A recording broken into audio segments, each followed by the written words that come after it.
কাগজ কাগজ আমরা দেখাবো, দেখাবোই দেখাবো।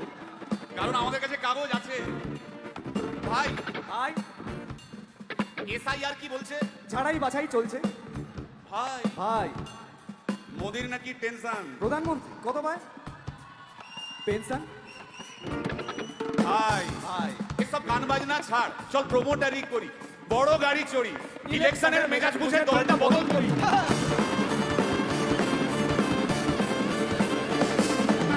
ভাই ভাই ভাই ভাই বল ভাই এই আমাদের দোষ। কি দোষ?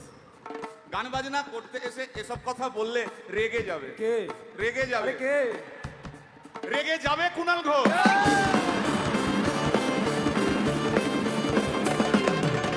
এই ভাই বল ভাই বল ভাই। আরেক ঘোষ তো আছে। তাই নাকি? আরেক ঘোষ আরে ঘোষ দাদা খুবই রোমান্টিক, ঘোষ দিয়ে যায় চেনা, গয়না দোকান সব তুলে দাও, গরুর দুধের সোনা।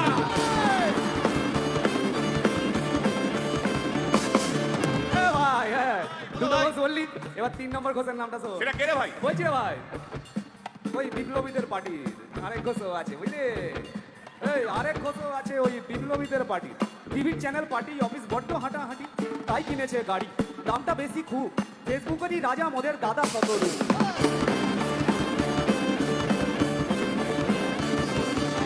আচ্ছা ভাই ভাই হিন্দু রাষ্ট্র হবে? বলছি পরের না, বলো বলো বলো সবে বলো বলো বলো সবে। ইলেকশনের রবে ভারত আবার জগৎ সভায় শ্রেষ্ঠ আসন পাবে।